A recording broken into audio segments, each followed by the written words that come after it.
You're listening to Bold Dominion, a state news explainer podcast for a changing Virginia. I'm Mary Garner McGee. This week, we're going to talk about recycling.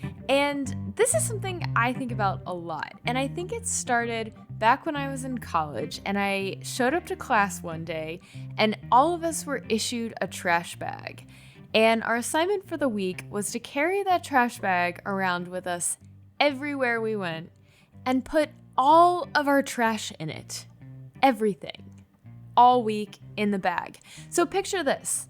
You're walking between classes. You're carrying the trash bag. You're going to the gym. You're carrying the trash bag. I go to lunch with my friend. I'm carrying the trash bag. And at the end of the week, I was not just shocked by how much trash I created, but also how little I had been thinking about it. So today, we're all going to think about trash together for the next 30 minutes. And we have two excellent guests to talk about it with.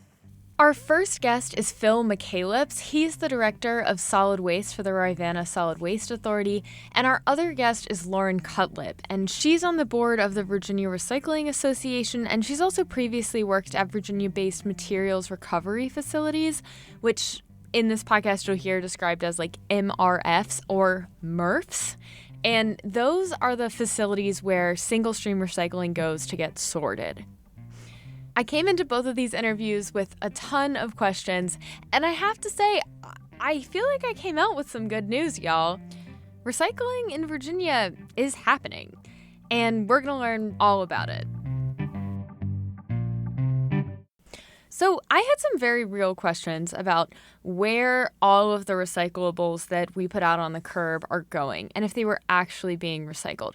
And the reason I felt kind of skeptical about this was because I remember reading back in 2018, 2019, so many articles about how China was no longer going to accept low-quality recycled materials from the United States or other countries around the world. And this meant that a lot of recyclable material in the United States had nowhere to go. The United States just didn't have the infrastructure to ensure that those materials were actually recycled. And so that meant that a lot of things that were able to be recycled had to go to landfills. We asked Phil McKalips about what this 2018 policy meant for recycling broadly in the United States. Yeah, that caused a change in things if you had to live through it, which we did. I mean, we were sending them garbage. Like, yes, we were sending China and other countries bales of perfectly good cardboard, but we were also sending them garbage. And they said, enough. I don't think anybody can fault them for that. I mean, if you can get rid of something outside of your environment, that was called recycling. And the fact that it ended up in a pile in some other country, well, that's not recycling. It's still trash. But that was 6 years ago. And again, that was a big national story. I didn't really know what it looked like here locally. And so my question was, now, 6 years later, where does our recycling go? So I know it's going to differ some by locality, but let's say you live in a place that has single stream recycling. You put all your glass, paper, cans all in one bin. You put it out at the curb on trash day. Can you give us an example of what happens next? Kind of take us through the process. Yeah, absolutely. So, the localities that do have curbside collection, it then goes to a material recovery facility. So an MRF, a MRF.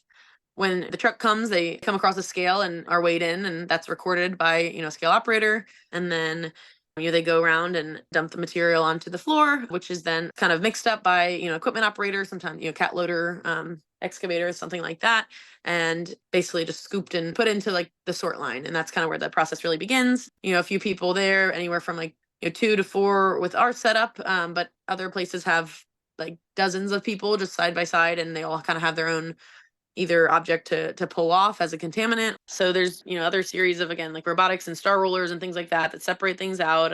Some are really cool, jets of air, once it senses a certain material, and really neat stuff. And then once it's all in the bunkers, it gets baled up by separate materials and then stored in the facility until there's enough for a load, get sent off. And then that's where they would be kind of reprocessed. So this is pretty cool. your single stream recycling is going to a place where it's sorted by humans, but also by like a bunch of robots. And I was really interested in what happens to all that material after it gets sorted. You know, the sorting is still the first step. Like, someone has to actually buy it and melt it down and make it into something new. We work with our broker. Some companies do it internally as far as setting up those outbound shipments and getting pricing on those. Some of those are varying month to month. There's the PPI, and it's the pulp and paper index, and each month it would change as far as what's cardboard going for, what's this grade of paper going for.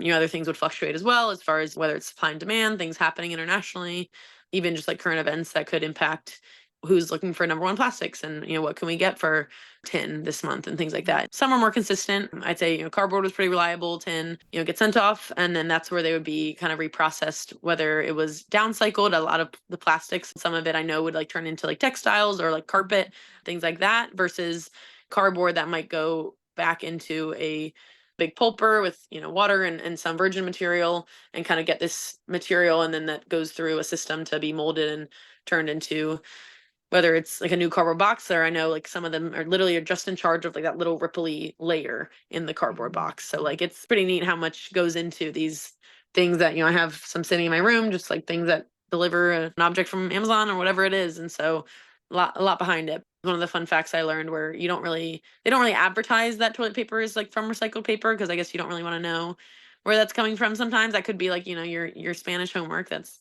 being reused, which I think is great. So the headline here is that you put things in your bin for single stream, they get sorted, and then the material recovery facility, the MRF, really does their best to sell all of the recyclables that they can. And Lauren pointed out to me, this makes sense. Like, these are for-profit businesses, and they have to pay quote, tipping fees at the landfill for any materials that they can't sell. And so they're incentivized to sell as much of that material as they can to places that are going to, melt the plastic down into pellets and repulp the cardboard.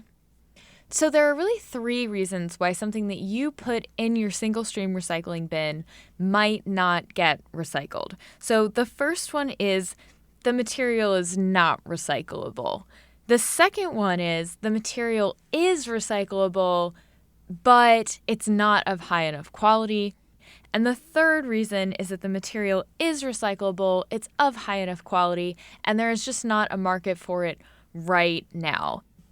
So let's go through those reasons in a little bit more detail. I want to start with the first one, which is, what materials are recyclable and what materials are not recyclable.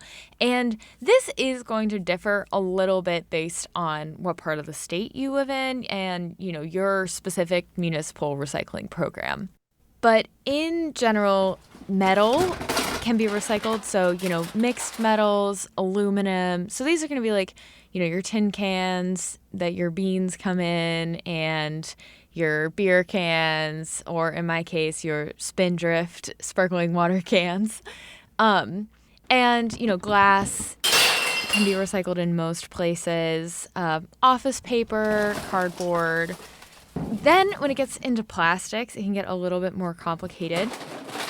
There are multiple types of plastics, and they are numbered. So if you pick up a plastic water bottle, or, a plastic container that cheese or berries came in, somewhere on that container there's going to be like the little triangle recycling symbol and a number inside of it.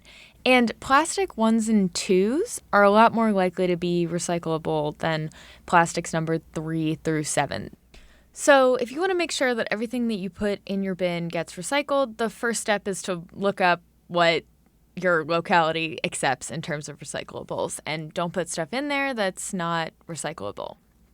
Okay, so the second thing we talked about was materials that are recyclable but are not of high enough quality. I'm going to go to Phil McKalips on that. And so far, we've been talking mostly about single stream recycling. So that's that curbside pickup, gets processed in a MRF. But there is a second type of recycling that's fairly common in Virginia, and that's called source-separated recycling, and that's what the Rivanna Solid Waste Authority does, which is where Phil McKalips works. So he's going to talk a little bit about the differences between those two and how they can produce different qualities of recycled material bales. There's a hierarchy of quality of recycled goods out there. The best recycled goods are, let's say, cardboard offcuts and things from box factory, right? So they have cardboard, they cut it in and shape it into boxes, and they have little pieces that get cut off. Well, that's the best recycled cardboard content because it's never been used for anything. It doesn't have any printing on it. It's just high quality. Same with the plastics and things like that. And those are not considered post-consumer. Now, in the post-consumer world, you have curbside, which you talked about, and you also have source separated. And the idea with source separated is that you, me, the customer, consumer, brings it to one of a facility like ours, and they put the number one plastic in the number one plastic bin. They put the cardboard in the cardboard bin, the mixed paper in the mixed paper bin. And because they do it, and if they're fastidious about doing so, the quality of those materials can be higher. They're less prone to get contaminated. And how that happens in curbside is, imagine, at your house or my house, my curbside was picked up this morning. So I put a bottle in there, I put mixed paper, I have whatever people throw in their curbside recycling. Well, that gets picked up automatically by a truck, dumped in the bin, and that gets compacted. So the glass bottle that was in there could get crushed and driven into the cardboard box that was next to it. Well, the quality of that cardboard now isn't as great as it could have been. And then you also have people that don't really follow the system very well, and they threw in last night's spaghetti into the recycling bin too. So that gets smeared all over the cardboard. And then once it goes to the sort facility, it goes across conveyors and picking lines and a lot of mechanical things, and it can get degraded even further there before it gets sorted. So source separated is, generally speaking, a better quality material than curbside. Okay, so on to the third reason why something that you put in your bin might not get recycled. And that comes down to the demand for these recyclable post-consumer items. So is there a demand for cardboard? Is there a demand for number one plastic that can be melted down? Is there a demand for aluminum cans? Here's Phil McKalips to talk a little bit more about how these dynamics affect MRFs. Now, as for a material recovery facility, let's just talk about them generic. I'm not talking about anybody in particular. Every quarter, I'm on a bunch of different listservs or whatever you call them.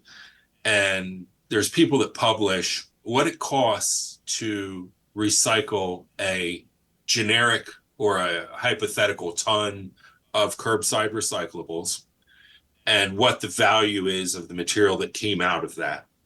And they do it by region. So there's the Northeast, there's Mid-Atlantic, there's South, there's West, whatever.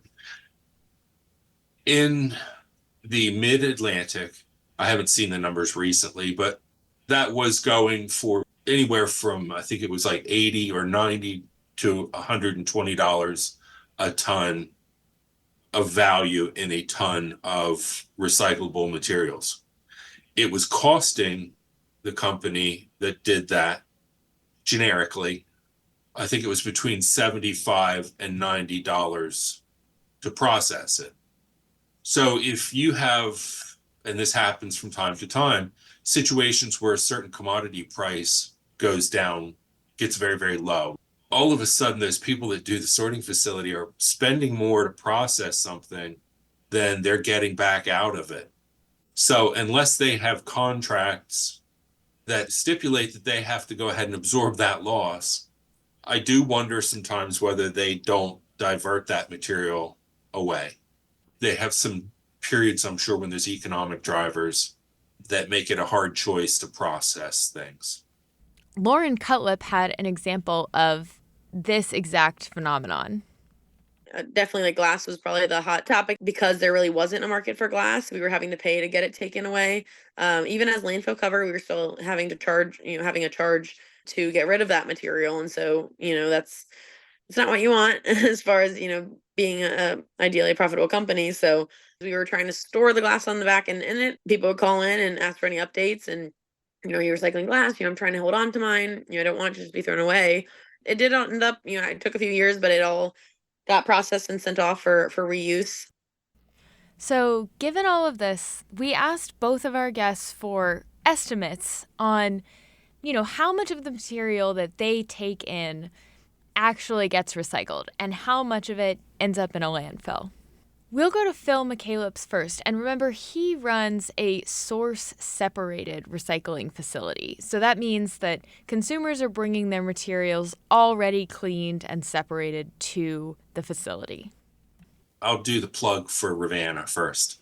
I won't say that there isn't loss in some of the material that we collect. We bale a lot of our material and before we ship it to a facility, and things like when we bale plastic bottles, when they go in the compactor, the baler, they're getting squeezed into 1,000-pound bales where you can hear all the little bottle tops pop, and some of those fall out and end up on the floor, and we sweep them up and we throw them in the trash. So I'm going to say, probably in all fairness, there's a couple percent loss in our materials. Beyond that, I think there's actually very little loss because we tend to deliver it in every case except for our 1s and 2s plastics, which need further sorting. We tend to deliver them right to the end user. So we take our paper products, all our fiber products, and we take it right to the paper mill, and they pay us for that material. I think they would likely not be paying us for material if they were going to throw it out. Why would they accept it? We had to submit reporting data each year, and that's kind of what would inform that. We would look at how much we received in and how much went out, and then looking at, okay, of what went out, how much was to landfill, how much was sent off to be recycled. And I can't speak to anything that was sent off to recycle that ended up being pulled out as contamination, but it was pretty clean for the most part, especially like the tins and, aluminums, things like that. So I think they would kind of use those numbers and gather that up. I also asked them if the United States was still exporting these sorted, cleaner, recyclable materials. I think certainly China is more meticulous about buying it. I think they shut the door, and as I gather, it was a fairly complete hard shut. And now they've slowly opened it back up, but they're saying, okay, we'll take that material that we're inspecting when you bring it over here because it's a raw material for something we need. So I think it was a reset as much as anything, but I think it cut a lot of the junk being sent over. There are still some international outlets. I know even like within China, there have been some programs that have started back up again, like maybe just like stricter standards of the purity and things like that with it, but also like some domestic markets for sure. So if you clean and sort your recyclables and take them to a source-separated recycling facility like the one Phil McKalips is describing, more of your material is likelier to be recycled. But that being said, both Phil McKalips and Lauren Cutlip acknowledge that there are pros and cons to each type of recycling. So there's actually like quality versus quantity trade-off at places like that. Like what I've seen is not everyone's willing to sort out their recyclables, drive it over, load it in each of the containers, your paper, your plastics 1s, your plastics 2s.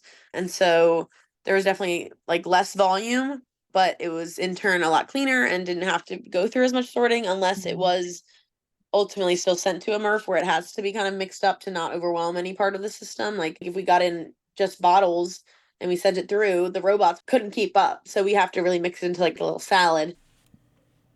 All right, I hope you're still hanging in there. We're going to take a quick break and then we'll be back to talk about some state policy.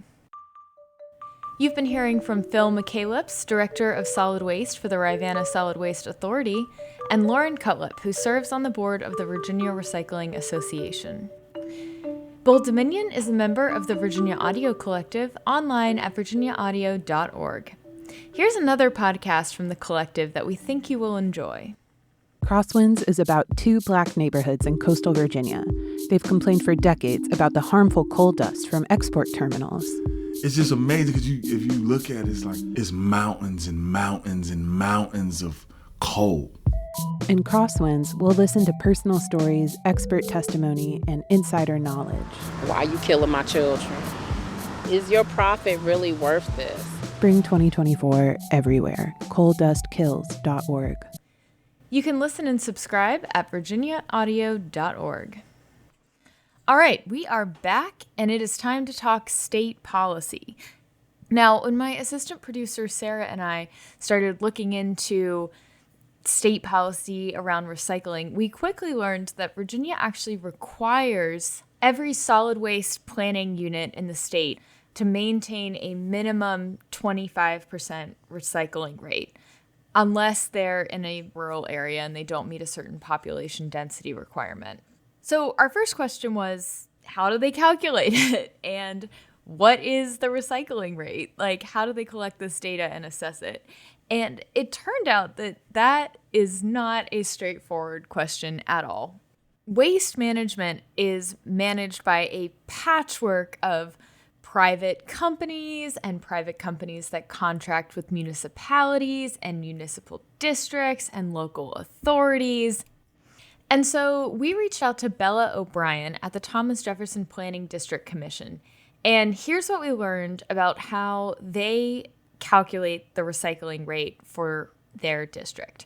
So regional planning commissions start by collecting as much data as they can about the total tonnage of waste produced in their district in a given year.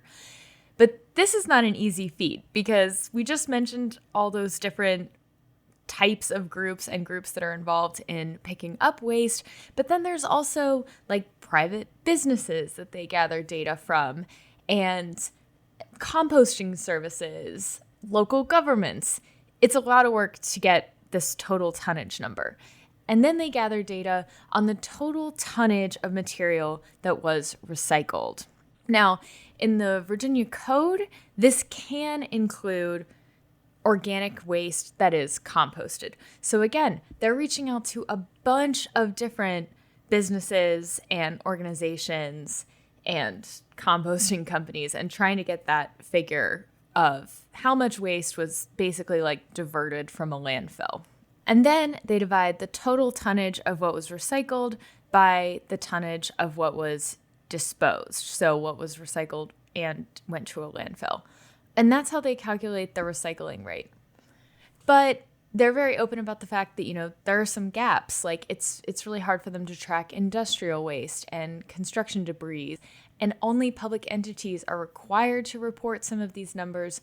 So it's not an easy number for the state or these planning commissions to arrive at. So all of that being said, the recycling rate that is reported in Virginia for 2022 was 43.1%. So again, statewide, that's well above this required minimum of 25%. Here's what Phil McKalips had to say about the recycling rate. I think most communities that have reasonably good access to recycling are probably bobbing along around 25 to 35%. That seems like somehow that feels like pretty accurate to me. Yeah. When you start to get over 50%, boy, I kind of go, wow, how are you doing that? I've read numbers anywhere from 30 to 40% of our waste stream is organics. Well, I can't take that leftover spaghetti and turn it back into spaghetti, right? I can compost it. That's beneficial, but I'm not really recycling it per se. I threw out a garden hose. How did you recycle that? We asked both McKalips and Cutlip if they thought that the state mandated minimum should be raised. I think we are at an interesting point where we need to sit back as a broader community, as a government, as I'm talking about the state or even the federal level.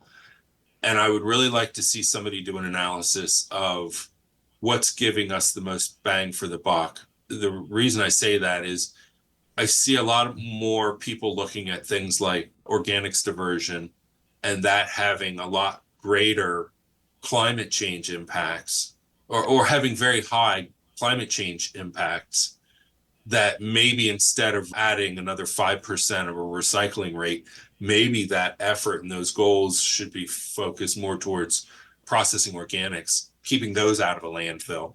And then what's sort of funny, having gotten involved in this myself a little bit, is that when you take all the organics out of your trash and you take all the recyclables out of it, there isn't very much trash anymore. And it's all just plastic films. It's the wrappers, it's the labels, it's the nonsense. But, once you start excluding all the other stuff. So I'm hesitant to just say the easy answer and say, sure, we should recycle more. The other part of recycling is that from time to time, it's one thing to mandate recycling, but if the industrial base isn't using it, well, then, you're stocking up bales of material someplace. And if they're not getting used, well, then what's the benefit of that? You've actually increased a lot of cost and expense. So I'm hesitant to take the easy answer and say yes. I think that's definitely an option. I don't know, like logistics, like how that would look. Yeah, I think if there's other ways to incentivize, I try to like stay away from ideas that involve putting the pressure on the individual, because like if you look into like EPR is extended producer responsibility, and that's kind of taken off in like Maine and some different states where, hey, like we shouldn't bear the brunt of this. Like we just wanted a soda. Like we shouldn't have to like do all this. But if you look at these big corporations, they have a big role in this, and so a big stake in it, and they should. This is completely my opinion. None of this is, of course, representative of any company I've worked for in the past, but I think there is an opportunity for these companies to take more accountability and more stake in the matter of like what happens to these items. So, I've seen ideas, even just having like a barcode where it's like you can scan that and you figure out who's kind of responsible for like disposing of that properly, right? Whether that means recycling it or throwing it away or, returning it, right? Like the bottle bill and things that kind of have that closed loop system used to be a lot more of that. But yeah, I think if we are to change things, it shouldn't fall on the consumer, the individual person that's trying to put, food on the table and keep the lights on. And, in a lot of cases, it's not their priority. They don't want to have trash piling up. And sometimes that means the recycling's not going to be perfect. And that's one of the things I've kind of had to put in perspective because, again, it's important. And, I do believe in it as a, an outlet for our waste materials, but it's not an end all be all. And I think the easier we can make it for, the everyday person, the better, and the more convenient infrastructure and things like that, the better we'll be off. Extended producer responsibility. So this is a group of policies that are aimed at incentivizing companies to improve their environmental standards in product design by imposing financial costs on the waste that they generate. And these policies are like an umbrella. They take a lot of different forms. But basically the idea is like shifting the burden of this waste from governments and individuals back onto the designers of products that are polluting our environment. We asked Phil McKalips what he thought about these types of policies as well. If you think about how we produce waste, the bottling or the packaging is all done to get stuff to the store shelf so that you or I will buy it. And then there's very little thought put into it after that. I think there's a mistake there. That's why we have so much packaging waste. It's got to get back to the people making the first dollar off of selling something to keep some money flowing in the system. You can't just dump it at the community center and expect local communities to solve the problem that, if you will, Coca-Cola and everybody else made. And I'm not trying to pick on Coca-Cola, but you know what I mean, that the packaging made, because there's no value left in the product almost at that point. It's at the end of the pipeline. And local communities who are already cash strapped in a lot of ways are the ones having to deal with it, whereas all the people that made the profit have already walked away with the profit. Phil McKalips also brought up bottle bills and composting. And Bottle Bill describes a program where each time you purchase a bottle or a can, you pay like a small deposit, like a few cents. And if you or someone else brings that bottle or can back to the place where you bought it or to like a redemption recycling center, then they get those couple cents back. And it's a way of incentivizing recycling, and it's also considered to be an extended producer responsibility policy. I think bottle bills, that's low-hanging fruit in my mind. I don't know why wouldn't you kind of things for local government. And I know it's the states that do it are fairly liberal. And so that there might be some reticence just from appearances from doing that. But what else? I think one of the things I'm really interested in personally, organics. I think if we can really move a needle on helping climate change at the household level, not just by buying LED light bulbs and everything like that, but if we can quit landfilling organics, that's something that you, me, we can all do better with, and it makes an impact. Well, we're reaching the end of our conversations with Phil and Lauren, but before we closed, I asked the experts what tips or requests they had for Virginia recyclers. Yeah, so as far as, advice to people what to do and don't, again, clean, empty, dry. And this doesn't mean wipe out every smear of peanut butter in your jar, right? Like, it means don't have a half full bottle of Coca-Cola in your bottle because it will be too heavy to be sorted out. The robots cannot pick up an entire jug of something like that. You've got to kind of look at that local acceptance list, and usually there's like visuals provided, at least on like websites and things like that. Again, it's going to change city to city, town to town. Just call up if you're not sure your local government. They could probably get you going in the right direction to get some answers. Find out what in your community they take, and you've probably read or heard the term wish cycling. Don't wish cycle. I would just ask people, find out what's acceptable in your area, put those materials in your bin, and fight the urge to wish cycle other things into that bin. Either try not to buy them in the future, or just accept that they're trash and put them in the other bin. But I think we also all need to be party to it as well. I buy stuff at this store because I want the stuff at the store. I don't often, or certainly not as often as I should, say, okay, what am I going to do with the half a pound of packaging it comes in? Or could I buy it at the deli as opposed to a prepackaged pack? Are there ways to be better consumers? Maybe buy less garbage, buy less trash. That would be my preachy bit there at the end. Well, that's going to do it for this episode of Bold Dominion. Phil McKalips is the Director of Solid Waste for the Rivanna Solid Waste Authority. You can find out more about the Rivanna Solid Waste Authority at rivanna.org. Lauren Cutlip is a board member of the Virginia Recycling Association. Learn more about the Virginia Recycling Association at varecycles.org. Thank you both so much for sharing your time and expertise with us.